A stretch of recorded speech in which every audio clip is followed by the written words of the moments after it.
Song Joong Ki dan Cathy Louise Saunders pernah ke Bali diam-diam sebelum nikah.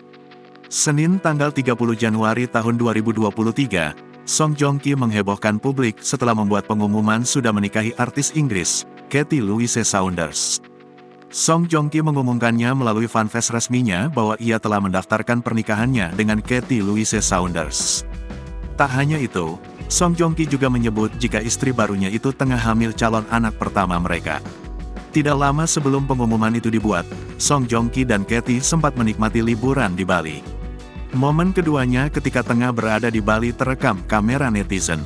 Momen keduanya itu tampak dibagikan oleh salah seorang warganet di TikTok. Dalam video singkat itu, Song Joong Ki terlihat berjalan berdampingan dengan Cathy. Ia sempat memberi kode khusus pada fans yang merekamnya secara diam-diam. Song Joong Ki tampak berjalan sambil menggerakkan telunjuknya. Isyarat itu tampaknya ia buat dengan maksud agar fans tidak merekamnya. Diketahui, Song Joong Ki dan Cathy memang sempat datang ke sebuah acara pernikahan di Bali. Tidak diketahui pasti siapa yang menikah, namun keduanya terlihat datang bersama. Lantas siapakah Cathy Louise Saunders ini? Cathy Louise Saunders merupakan seorang artis asal Inggris yang lahir di London pada tanggal 21 Juli tahun 1984. Usianya kini telah menginjak 39 tahun.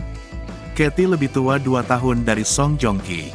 Cathy Louise Saunders dikenal karena perannya yang berulang sebagai Georgia dalam serial mini televisi Follow Your Dreams.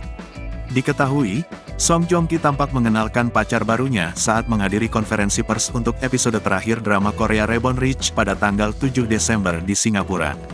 Kemudian keduanya juga tampak bersama saat sampai di Bandara Internasional Incheon. Hubungan Song Joong Ki dengan sang pacar kemudian dikonfirmasi langsung oleh pihak agensi Haeseum Studio pada tanggal 26 Desember tahun 2022.